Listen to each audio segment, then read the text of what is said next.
भगवान बाबा आणि बाप कोण आहेत तर वामन भाऊ आहेत. हे आपल्याला दोन शब्द या ठिकाणी लागू पडतात.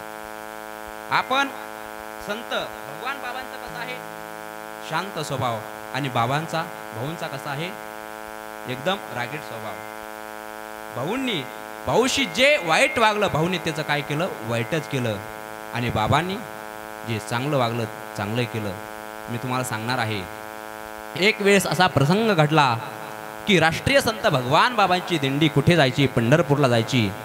मांजर सुंब्याजवळ एक ससेवाडी गाव आहे त्या गावातून जायची. आता जाती का नाही मला माहिती नाही पण पूर्वीच्या काळामध्ये जायची. हा ससेवाडी म्हणून ससेवाडीतून जायची आणि गेल्यानंतर त्या गावामध्ये एका बाईला मुलबाळ होत नव्हतं म्हणून त्या बाईला नवरा सासू सासरी सर्व नातेवाईक अत्यंत त्रास द्यायचे. काय म्हणायचे निपुत्री आहे का तर हिला मुलगा होत नाही.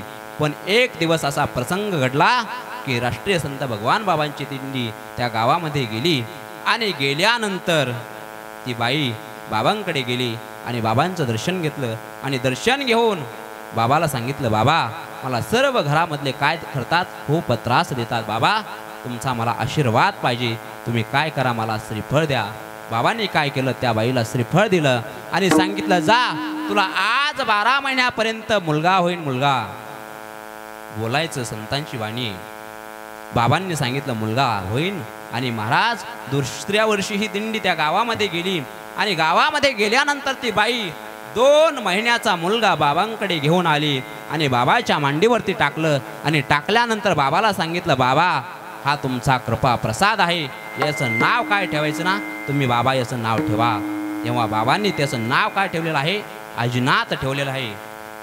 आता 5-6 महिने झाले ते महाराज जाऊन अजिनाथ बाबा त्यांचे 7 ते 8 संस्थान आहेत. पण प्रसंग असा घडला की नंतरही एक वेळेस बाबाला हे पुरलेला आहे.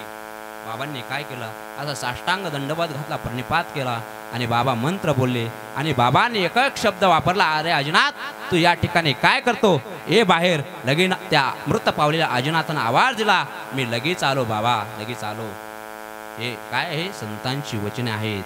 म्हणजे चांगल्याचं चांगलं कोण करतात ना तर ते संत असतात. आता वामन भाऊचा प्रसंग एक आहे. काय झालं भाऊंकडे एक पाटील गेले. पाटील त्या पाटलाला 10 एकर जमीन होती पण त्या 10 एकर जमिनीमध्ये फक्त किती पिकायचं 2 पोते पिकायचे 2 पोते. ते पाटील बाबाकडे गेले आणि भाऊकडे गेल्यानंतर भाऊला म्हटले भाऊ मला खूप जमीन आहे पण पिकतच नाही. भाऊ म्हटले पाटील तुम्हाला खूप पिकन पण मला काय देणार तुम्हाला काय पाहिजे ते मागा बाबा.